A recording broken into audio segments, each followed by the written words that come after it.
प्यारे विद्यार्थियों, साथियों, आज हम बात करेंगे लोक प्रशासन का क्षेत्र। क्या?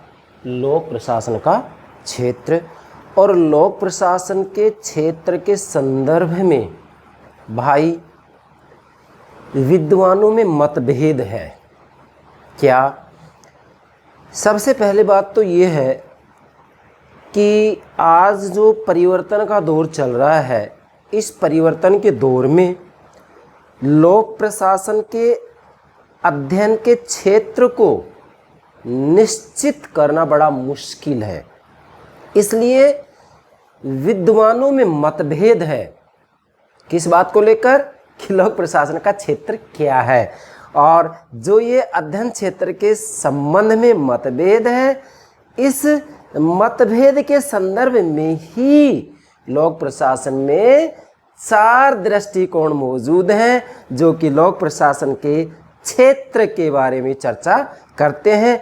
जो लोक प्रशासन के क्षेत्र के संदर्भ में 4 दृष्टिकोण हैं, उन चारों ही दृष्टिकोणों के ऊपर मैं 4 लेक्चर अपलोड करूंगा। आज केवल लोक प्रशासन के क्षेत्र के संदर्भ में व्यापक दृष्टिकोण की चर्चा करूंगा। 4 दृष्टिकोण कौन कौन से हैं, नोट कीजिएगा प्राणों से प्यारे विद्यार्थियों। पहला दृष्टिकोण है व्यापक दृष्टिकोण। किसके बारे में? लोक प्रशासन का क्षेत्र। इसका अध्ययन क्षेत्र क्या हो, इसमें किन किन बातों का अध्ययन किया जाए। तो लोक प्रशासन का जो अध्ययन क्षेत्र है, इसके संदर्भ में प्रथम जो दृष्टिकोण है वह है व्यापक दृष्टिकोण, जिसकी चर्चा आज हम करेंगे। दूसरा दृष्टिकोण है संकुचित दृष्टिकोण, और तीसरा दृष्टिकोण में नोट कर रखा है पोस्ट कॉर्प दृष्टिकोण, और चौथा दृष्टिकोण है लोक कल्याणकारी दृष्टिकोण। 4 दृष्टिकोण हो गए। इन चारों दृष्टिकोणों के ऊपर मैं अलग अलग से 4 लेक्चर अपलोड करूंगा। प्यारे विद्यार्थियों, मैं औपचारिकता नहीं निभाऊंगा। मैं संपूर्ण राजनीति विज्ञान को आपको इस रूप में समझाऊंगा कि भाई आपको इधर उधर भटकने की कतई आवश्यकता नहीं होगी। तो आज हम 4 दृष्टिकोणों में से केवल लोक प्रशासन का क्षेत्र का जो व्यापक दृष्टिकोण है, केवल उसी को लेंगे। जैसा कि इसके नाम से स्पष्ट हो रहा है, व्यापक दृष्टिकोण। तो सबसे पहले तो ये बात आपको नोट करनी है क्या कि जो लोक प्रशासन है भाई, आज परिवर्तन का दौर है, और परिवर्तन के इस दौर में लोक प्रशासन के अध्ययन क्षेत्र को निश्चित करना बड़ा मुश्किल है। इसलिए इसके अध्ययन क्षेत्र के ऊपर विद्वानों में मतभेद है। मतभेद किस बात को लेकर है? मतभेद इस बात को लेकर है कि लोक प्रशासन में क्या केवल शासकीय कामकाज का केवल प्रबंध किए अंश लिया जाए। फिर से बोल रहा हूँ, क्या केवल शासकीय कामकाज का प्रबंधकारी अंश लिया जाए? कुछ विद्वान तो ये कहते हैं। दूसरा क्या कि सरकार के समस्त अंगों का समग्र अध्ययन किया जाए इसमें, अर्थात सरकार के जो तीनों अंग हैं, व्यवस्थापिका, कार्यपालिका और न्यायपालिका, इन तीनों का ही जो है अध्ययन इसमें किया जाए। इन दोनों के ऊपर मतभेद है। एक बात तो ये हो गई, ये एक बात होगी इन दोनों की। ठीक है भाई, मतलब फिर से कह रहा हूं कि लोक प्रशासन के अध्ययन क्षेत्र को लेकर के विद्वानों में मतभेद है। मतभेद क्या है? कुछ विद्वान तो ये कहते हैं कि लोक प्रशासन में केवल शासकीय कामकाज का प्रबंधकारी अंश का अध्ययन किया जाए। केवल शासकीय कामकाज मीन्स सरकार की जो कार्यपालिका शाखा है, उस कार्यपालिका शाखा का ही अध्ययन किया जाए इसमें। जैसे मंत्रिमंडल इसके अंतर्गत आ जाएगा, स्थायी सरकारी कर्मचारी इसमें आ जाएंगे, अर्थात जो वास्तव में राज्य व्यवस्था के द्वारा नीति और निर्णय लिए जाते हैं, उन नीति और निर्णयों की जो क्रियान्विति जिसके द्वारा की जाती है, उसको इसमें सम्मिलित किया जाए अध्ययन क्षेत्र में। लेकिन दूसरी तरफ विद्वान कह रहे हैं कि सरकार के समस्त अंगों का समग्र अध्ययन इसमें किया जाए। समस्त अंगों का मतलब सरकार के तीनों अंग, व्यवस्थापिका, कार्यपालिका और न्यायपालिका। तो ये विद्वानों में मतभेद है। किसको? लोक प्रशासन के अध्ययन क्षेत्र को लेकर। अगली बात, दूसरा जो मतभेद है वो क्या है? एक तो ये हो गया, दूसरी बात ये लेंगे क्या कि क्या लोक प्रशासन नीतियों का क्रियान्वयन है अथवा ये नीति निर्धारण में भी प्रभावी भूमिका अदा करता है। मतलब अब यहाँ कुछ विद्वानों में मतभेद ये है, क्या कुछ विद्वानों में मतभेद ये है कि भाई लोक प्रशासन केवल नीतियों की क्रियान्विति करता है या फिर ये नीतियों के निर्माण में, नीतियों की रचना में भी अपनी भूमिका अदा करता है। अब वैसे देखा जाए तो मैंने पिछले लेक्चर में आपको ये बताया था कि भाई वास्तव में आधुनिक समय में लोक प्रशासन एक नीति विज्ञान बन गया है। और मैंने इसके ऊपर अलग से एक लेक्चर अपलोड भी किया है, लोक प्रशासन एक नीति विज्ञान। मतलब आज वास्तव में लोक प्रशासन नीतियों की क्रियान्विति ही नहीं करता है, नीतियों को संचालित ही नहीं करता है, नीतियों को लागू ही नहीं करता है। मतलब राज व्यवस्था के द्वारा, पॉलिटिकल सिस्टम के द्वारा जो नीतियाँ बनाई जाती हैं, जो कानून बनाए जाते हैं, जो निर्णय लिए जाते हैं, उनकी क्रियान्विति ही नहीं करता है, संचालन नहीं करता है, कार्यान्वयन नहीं करता है, लागू ही नहीं करता है, बल्कि ये नीतियों की रचना में, नीतियों के निर्माण में भी अहम भूमिका निभाता है। तो यहाँ विद्वानों में मतभेद है कि क्या लोक प्रशासन केवल नीतियों की क्रियान्विति करता है या फिर लोक प्रशासन नीतियों की रचना में भी अपनी भूमिका अदा करता है। अब हम इसकी वास्तविकता देखें तो ये कहेंगे, व्यापक दृष्टिकोण के अनुसार वास्तव में व्यापक दृष्टिकोण ये कहता है कि लोक प्रशासन के अध्ययन क्षेत्र के अंतर्गत सरकार के तीनों ही अंग सम्मिलित हो जाते हैं, अर्थात व्यवस्थापिका, कार्यपालिका और न्यायपालिका, इन तीनों का ही इसमें अध्ययन किया जाता है। इन तीनों के अंतर्गत जो कर्मचारी होते हैं उनका इसके अंतर्गत अध्ययन किया जाता है। और दूसरी बात यह है, व्यापक दृष्टिकोण ये कह रहा है कि लोक प्रशासन न केवल नीतियों को लागू करता है बल्कि नीतियों की रचना में, नीतियों के निर्माण में भी अहम भूमिका निभाता है। इसलिए व्यापक दृष्टिकोण सार रूप में ये कहता है कि वास्तव में लोक प्रशासन में सरकार के तीनों ही अंगों का अध्ययन किया जाता है और लोक प्रशासन नीतियों को लागू भी करता है और नीतियों की रचना या निर्माण भी करता है। ये दृष्टिकोण ये कहता है। समझ गए इसका मतलब? व्यापक दृष्टिकोण का मतलब सरकार के तीनों अंगों का अध्ययन किया जाएगा इसमें। इसी के साथ में लोक प्रशासन न केवल नीतियों को लागू करता है बल्कि नीतियों की रचना और निर्माण में भी यह अहम भूमिका निभाता है। अब ये सब कुछ इसमें आ गया, इसलिए इसको कहते हैं लोक प्रशासन का जो क्षेत्र है उसका व्यापक दृष्टिकोण। व्यापक मतलब इसमें व्यवस्थापिका, कार्यपालिका, न्यायपालिका का समग्र अध्ययन किया जाएगा और इसी के साथ में लोक प्रशासन न केवल नीतियों की क्रियान्विति करता है बल्कि यह नीतियों की रचना और निर्माण में भी महत्वपूर्ण रूप में भूमिका अदा करता है। इस कारण इसको व्यापक दृष्टिकोण कहा जाता है। तो प्यारे विद्यार्थियों, प्रतिदिन जो मैं एक लेक्चर आपके लिए अपलोड करता हूं उसकी जानकारी, सूचना आपको प्राप्त हो सके, इसके लिए हमारे यूट्यूब चैनल को सब्सक्राइब अवश्य कीजिएगा। आशा करता हूँ आपने सब्सक्राइब कर दिया होगा। Thank you very much, thank you very much मेरे प्यारे विद्यार्थियों। अब हम जब लोक प्रशासन का क्षेत्र ले रहे हैं तो इस क्षेत्र के संदर्भ में जो ये चारों दृष्टिकोण है भाई, इनको बेहतर तरीके से समझना है। और मैंने इसलिए एक एक दृष्टिकोण के ऊपर मैं एक एक लेक्चर तैयार करूंगा, जिससे कि आप एक प्रकार से वो घालमेल वाली बात, खिचड़ी वाली बात नहीं हो जाए कि आपकी समझ में नहीं आए। तो आज हम केवल व्यापक दृष्टिकोण ले रहे हैं। लोक प्रशासन का जो क्षेत्र है, जो अध्ययन क्षेत्र है, उसका व्यापक दृष्टिकोण। हाँ, ये बात तो स्पष्ट हो ही गई है कि प्रशासन किसको कहते हैं? कार्यों का प्रबंध करना। क्या? कार्यों का प्रबंध करना या कार्यों को पूर्ण करने की जो क्रिया है वो प्रशासन है। लोक प्रशासन किसे कहेंगे? सरकारी कार्यों का प्रबंध करना लोक प्रशासन है और निजी कार्यों का, निजी कंपनियों का कार्यों का जो प्रबंध करना है वो निजी प्रशासन है। प्रशासन शब्द में ही लोक प्रशासन और निजी प्रशासन समाविष्ट हो जाते हैं। तो आज हम लोक प्रशासन के अध्ययन क्षेत्र के संदर्भ में व्यापक दृष्टिकोण की चर्चा कर रहे हैं। मैंने पृष्ठभूमि में जो महत्वपूर्ण बात थी उसकी तरफ संकेत कर दिया है। यदि वो बात समझ में आ गई है तो फिर ये कुछ भी नहीं है। चलिए, अब मैंने आपके लिए यहाँ डायग्राम बनाया लोक प्रशासन का क्षेत्र, लोक प्रशासन का क्षेत्र। अब यहाँ क्या समझेंगे कि लोक प्रशासन के अध्ययन क्षेत्र को लेकर के विद्वानों में मतभेद है। वैसे भी आज परिवर्तन का दौर है, परिवर्तन का युग है और परिवर्तन के युग में लोक प्रशासन के अध्ययन क्षेत्र को निश्चित या निर्धारित करना बड़ा कठिन है। इसलिए विद्वानों में मतभेद है। किस बात को लेकर? एक तरफ तो कुछ विद्वान ये कहेंगे कि शासकीय मतलब सरकारी, शासकीय कामकाज का केवल प्रबंधकारी अंश इसमें लिया जाए। मतलब सरकार के अंतर्गत हम जब कार्यपालिका शाखा का अध्ययन करते हैं तो कार्यपालिका का काम है कानूनों की क्रियान्विति करना। तो कुछ विद्वान तो ये कहते हैं कि भाई जिनके द्वारा कानूनों को लागू किया जाता है, क्रियान्विति की जाती है, केवल उसको इसके अध्ययन क्षेत्र में लिया जाए। मतलब सरकार की कार्यपालिका शाखा को केवल इसमें लिया जाए, एक बात। अब दूसरी तरफ विद्वान ये कह रहे हैं कि सरकार के समस्त अंगों का समग्र अध्ययन किया जाए।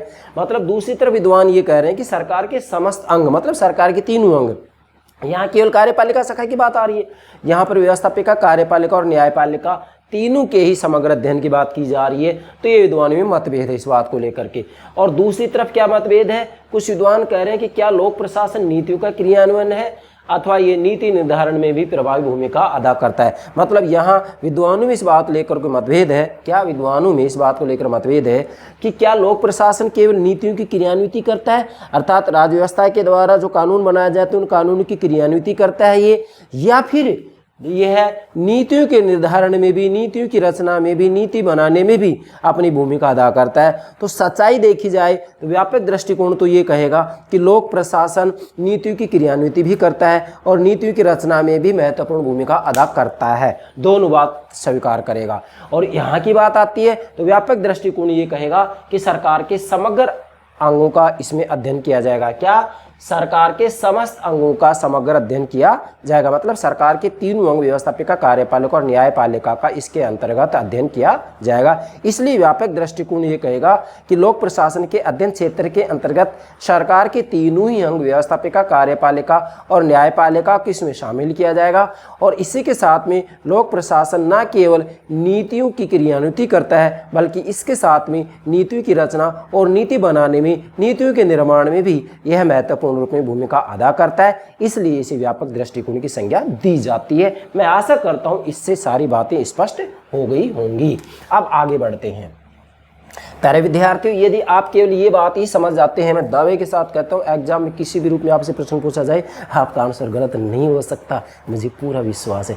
भाई, मैं आपको राजनीति विज्ञान का जो ये पेपर चला है, लोक प्रशासन, आपको केवल दिखावे के लिए ये अध्ययन नहीं कराता हूँ। नहीं, मैंने लगभग 25 वर्ष हो गए महाविद्यालय में पढ़ाते हुए वहाँ देखा है कि विद्यार्थियों को उस अनुरूप तैयार नहीं किया जाता है जिस अनुरूप उनको तैयार किया जाना चाहिए। मैं इसी अभाव, इसी ही कमी को पूरा करने के लिए मैंने लक्ष्य तय किया था कि मैं मेरे YouTube चैनल पर संपूर्ण राजनीति विज्ञान का पाठ्यक्रम आपके लिए अपलोड करूँगा।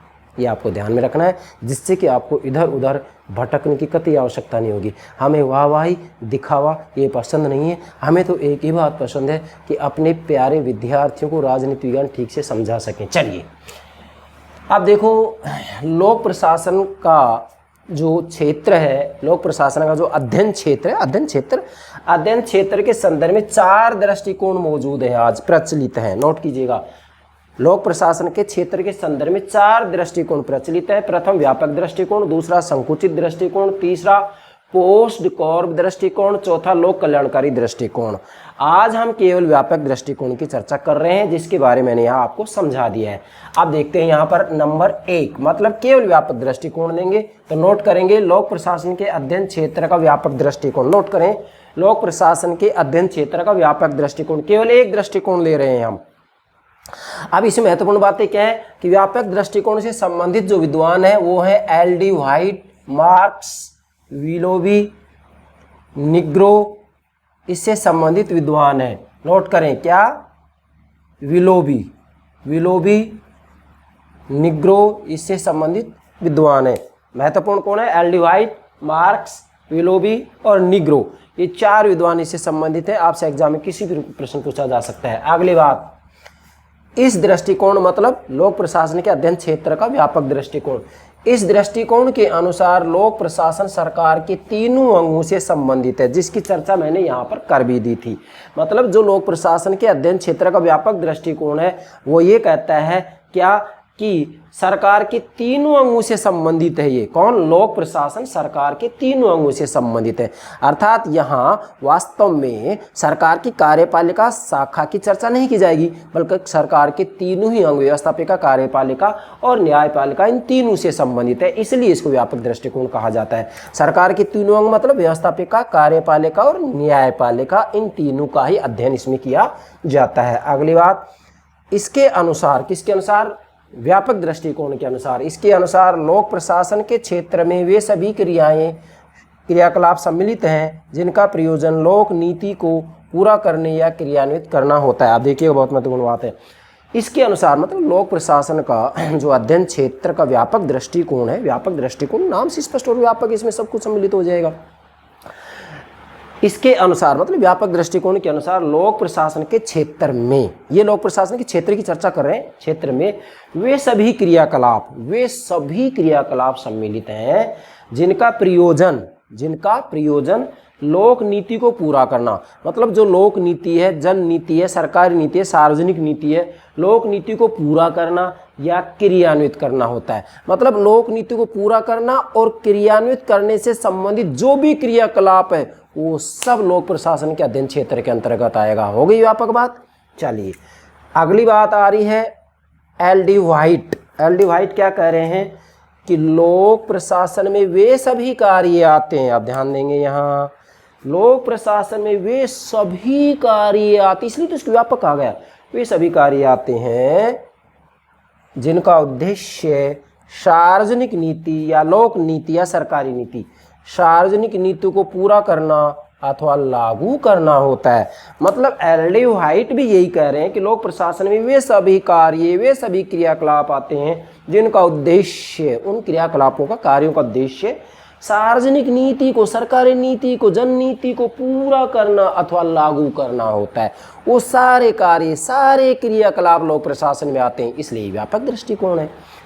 और इसके बाद में तीसरी जो बात कही है मार्क्स क्या कह रहे हैं, अपने व्यापकतम क्षेत्र में, व्यापकतम क्षेत्र में लोक प्रशासन के अंतर्गत सार्वजनिक नीति से संबंधित समस्त क्रियाएं आती है। अब ध्यान दीजिएगा, सार्वजनिक, सरकारी, जन नीति से संबंधित समस्त क्रियाएं आती हैं।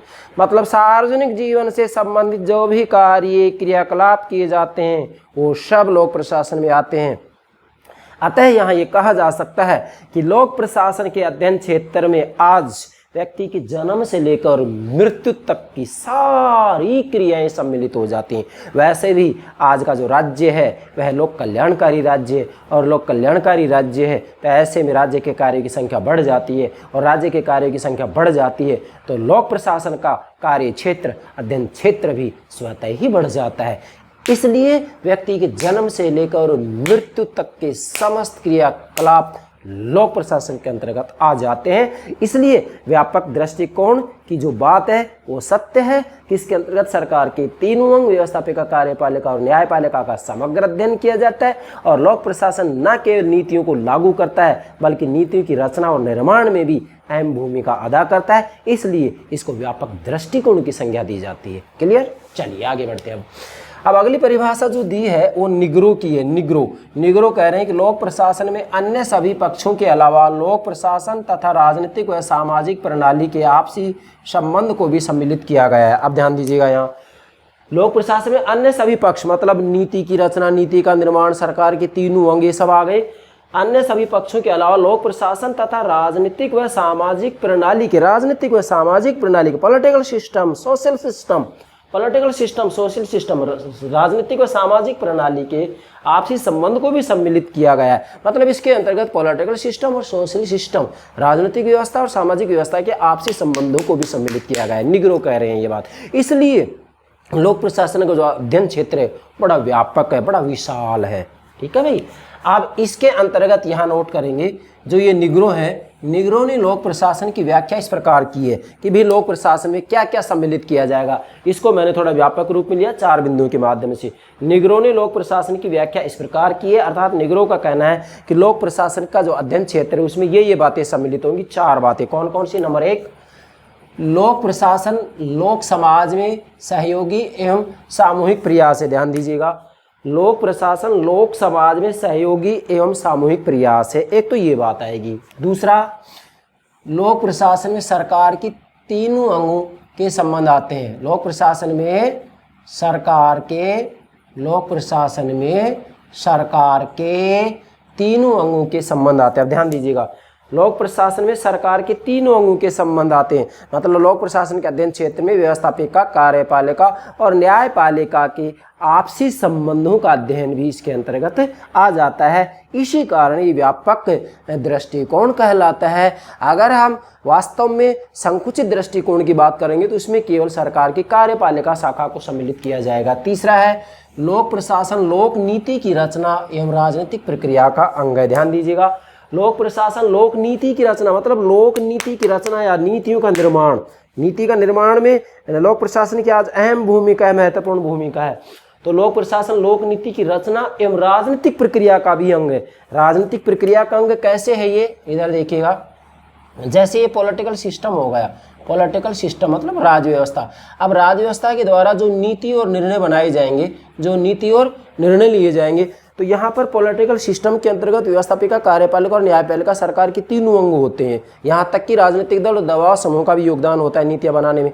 तो डेफिनेटली जो मंत्रिमंडल होता है कार्यपालिका शाखा में आता है, और यहाँ वास्तव में जो मंत्रिमंडल है राजनीतिक कार्यपालिका है, और स्थायी सरकारी कर्मचारी हैं वो स्थायी कार्यपालिका है। तो नीतियों को बनाने में, नीतियों की रचना में मंत्रिमंडल और स्थायी सरकारी कर्मचारियों का सबसे महत्वपूर्ण योगदान होता है। न केवल भारत में, न केवल ब्रिटेन में, तो ये कहूँगा कि पूरी दुनिया में जितने भी लोकतांत्रिक शासन प्रणाली वाले देश है वहाँ पर स्थायी सरकारी कर्मचारी और इसी के साथ में जो राजनीतिक कार्यपालिका मंत्रिमंडल है, नीतियों की रचना में, नीतियों के निर्माण में उनकी अहम भूमिका होती है। चलिए, चौथा है लोक प्रशासन समाज की सेवा करने के क्रम में निजी समूहों और व्यक्तियों से घनिष्ठ रूप से जुड़ा है। आप ध्यान देंगे, यहाँ लोक प्रशासन समाज की सेवा करने के क्रम में निजी समूह, मतलब जो निजी समूह होते हैं, जैसे मान लीजिएगा निजी कंपनियां हैं, निजी महाविद्यालय है, निजी विश्वविद्यालय है, निजी संगठन जो भी हैं, लोक प्रशासन समाज की सेवा करने के क्रम में निजी समूहों और व्यक्तियों से घनिष्ठ रूप से जुड़ा हुआ है, मतलब इनसे भी इनका संबंध रहता है। तो निग्रो यहाँ जो ये व्याख्या कर रहे हैं, इस व्याख्या से कहा जा सकता है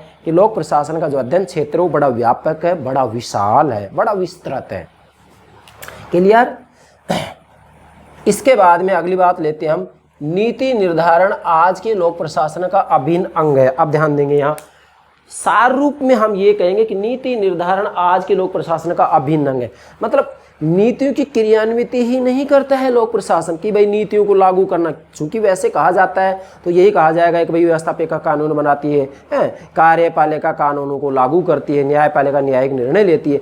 लेकिन आज के दौर में आज हम देखें जितने भी लोकतांत्रिक शासन प्रणाली वाले देश हैं तो उसमें लोक प्रशासन की नीतियों को लागू ही नहीं करता है, बल्कि नीतियों के निर्माण में, नीतियों की रचना में भी लोक प्रशासन अहम भूमिका निभाता है। इसलिए मैंने यहाँ नोट किया है, नीति निर्धारण आज के लोक प्रशासन का अभिन्न अंग है। मतलब वास्तव में नीति का निर्धारण करना, नीतियों की रचना करना, नीतियों का निर्माण करना, ये लोक प्रशासन का सबसे महत्वपूर्ण कार्य हो गया है। अतः आप ये नहीं कह सकते हैं कि भाई लोक प्रशासन केवल नीतियों को लागू करता है, नहीं, लोक प्रशासन नीतियों का निर्धारण भी करता है, नीतियों की रचना करता है, नीतियों का निर्माण भी करता है। इसलिए मैंने अलग से ये पॉइंट्स लिखा है। अब आगे बढ़ते हैं हम। प्रशासकों का दायित्व है कि अब जो लोक प्रशासन के अंतर्गत जो प्रशासक होते हैं, चूंकि प्रशासकों के द्वारा ही तो जो है नीतियों की क्रियान्वित की जाती है, नीतियों के रचना में योगदान दिया जाता है।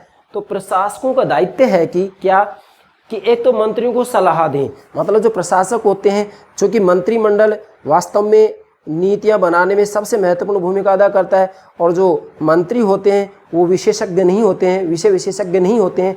इसलिए प्रशासकों का दायित्व है कि वो नीतियों की रचना के बारे में मंत्रियों को सलाह दें कि भी ऐसी नीति बनाई जानी चाहिए। इसलिए तो कहा जाता है कि जो प्रशासक होते हैं वो केवल नीतियों को लागू नहीं करते, बल्कि नीतियों की रचना में, नीतियों के निर्माण में भी महत्वपूर्ण रूप में भूमिका अदा करते हैं। दूसरा जो दायित्व है वो क्या है, नीति क्रियान्वयन के साथ नीतियों का निर्धारण करें। अब ये बात सत्य है कि नीतियों की क्रियान्विति तो किसके द्वारा की जाएगी, प्रशासन के द्वारा ही तो की जाएगी, लोक प्रशासन के द्वारा ही तो की जाएगी। लेकिन नीति क्रियान्वयन के साथ साथ नीतियों का निर्धारण भी ये करें। अब जब ये मंत्रियों को सलाह देंगे तो नीतियों के निर्धारण के बारे में तो सुझाव देंगे कि भाई इस तरीके की नीति बनाई जानी चाहिए जिससे कि इन नीतियों से जन कल्याण हो सके। तीसरा क्या है, सभी प्रकार की राज व्यवस्थाओं में आज अधीनस्थ विधायन प्रशासकों की महत्वपूर्ण गतिविधि है। ये बहुत महत्वपूर्ण बात है। सभी प्रकार की राज्य व्यवस्थाओं में, सभी प्रकार की राज्य व्यवस्थाओं का मतलब चाहे संसदात्मक शासन प्रणाली हो, अध्यक्षात्मक शासन प्रणाली हो, मतलब भाई पूरी दुनिया में विशेषकर कार्यपालिका और व्यवस्थापिका के आपसी संबंधों का जब हम अध्ययन करते हैं तो दो मॉडल उभर कर सामने आते हैं, संसदात्मक शासन प्रणाली, अध्यक्षात्मक शासन प्रणाली, ठीक है, या फिर अर्ध अध्यक्षात्मक शासन प्रणाली आ सकती है, जैसे फ्रांस के अंतर्गत है अर्ध अध्यक्षात्मक शासन प्रणाली। तो भावार्थ मेरा ये है कि कोई भी राज्य व्यवस्था हो तो सभी राज्य व्यवस्थाओं के अंतर्गत आज अधीनस्थ विधायन, अधीनस्थ विधायन का मतलब होता है एक प्रकार से हस्तांतरित विधान कहें, इसको प्रत्यायोजित विधान भी कह सकते हैं। मतलब आज वास्तव में जो व्यवस्थापिकाएं हैं, व्यवस्थापिकाओं का कार्यभार इतना बढ़ गया है, क्योंकि आज राज्य लोक कल्याणकारी बन गया, तो व्यवस्थापिकाओं के पास इतना समय नहीं होता है। समय नहीं होता है तो व्यवस्थापिकाएं क्या करती हैं, मोटी मोटी कानून की रूपरेखा तय कर देती हैं, और उसके बाद में उस मोटी मोटी रूपरेखा के आधार पर कार्यपालिका को नीति, नियम, निर्णय उपनियम लेने की शक्ति दे दी जाती, उपनियम बनाने की शक्ति दे दी जाती है। नियम बनाए, उपनियम बनाए, कोई भी निर्णय ले वो किसको दे दी जाती है? कार्यपालिका को। एक प्रकार से मैं ये कहूँगा प्रशासकों को दे दी जाती है।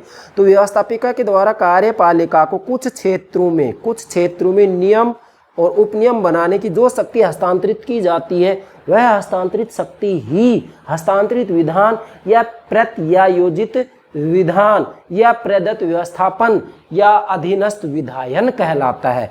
तो ऐसी स्थिति में जो ये प्रत्यायोजित विधान है या अधीनस्थ विधायन है, तो इससे भी ये स्पष्ट हो रहा है कि लोक प्रशासन न केवल नीतियों को लागू करता है, बल्कि नीतियों की रचना में, नीतियों के निर्माण में भी अहम भूमिका अदा कर रहा है। इस बात से स्पष्ट हो रहा है।